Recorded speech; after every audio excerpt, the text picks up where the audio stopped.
même s'ils ils maquillent aujourd'hui leurs idées en nous expliquant qu'ils auraient voté par exemple pour la constitutionnalisation de l'IVG, en réalité c'est faux. Il y a un grand nombre de députés RN qui ont voté contre, et surtout à chaque fois qu'à l'échelle européenne il y a eu des rapports pour lutter contre les violences faites aux femmes par exemple, ils ont voté contre ou ils se sont abstenus. Ils ne sont jamais du côté des femmes, ils ne l'ont jamais été, ils ne le seront jamais, et on veut que toutes les femmes en France sachent cela pour que le 30 juin et le 7 juillet elles aillent voter en sachant que l'extrême droite n'est pas de leur côté, ne sera jamais de leur côté. Moi, je représente vraiment, je porte la parole de toutes les femmes qui sont engagées dans les quartiers prioritaires, dans les quartiers populaires, qui ont peur en fait de l'avancement du Front National et on va dire de leurs droits, parce que du coup aujourd'hui elles sont déjà discriminées, elles ont peu de moyens pour mettre en place leurs actions qui sont indispensables dans les territoires à travers leurs associations. Elles luttent contre les violences faites aux femmes, l'émancipation économique des femmes, la prostitution des mineurs. Et donc si demain le Front National passe au pouvoir, déjà qu'aujourd'hui les financements ils descendent difficilement dans nos quartiers, et ben demain clairement donc là c'est beaucoup de femmes qui sont au chômage, la précarité qui est renforcée, la vulnérabilité des femmes aussi qui est renforcée. Donc là vraiment on s'allie pour faire barrage. La mobilisation d'aujourd'hui, ça s'appelle Alerte féministe, je pense que c'est explicite, c'est l'ensemble du monde des femmes associatives, syndicales qui se mobilisent pour que les femmes et les hommes se mobilisent pour les élections législatives, donc tous aux urnes le 30 juin et le 7 juillet. Et l'idée d'aujourd'hui, c'est de montrer en quoi l'extrême droite est une imposture. C'est une imposture, ils font semblant de s'occuper des femmes et d'être préoccupés par leur situation.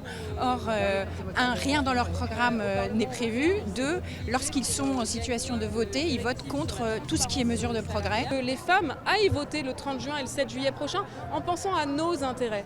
Personne d'autre ne nous défendra à part nous-mêmes.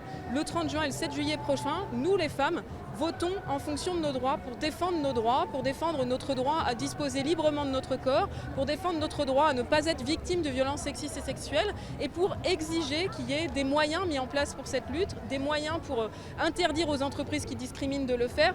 Et donc les féministes, nous avons effectivement eu beaucoup de victoires dans la société actuelle, et nous nous sommes dit que les régressions, ça n'allait pas, et on connaît très bien ce que fait l'extrême droite. On le voit en Italie, on le voit en Hongrie, on l'a vu en Pologne, et donc pour nous, c'est impossible, no way.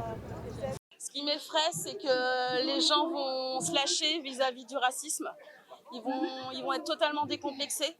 Et moi, ce que j'ai peur, c'est pour mon petit garçon, pour ses futurs contrôles aux faciès, pour l'accès à l'emploi et au logement.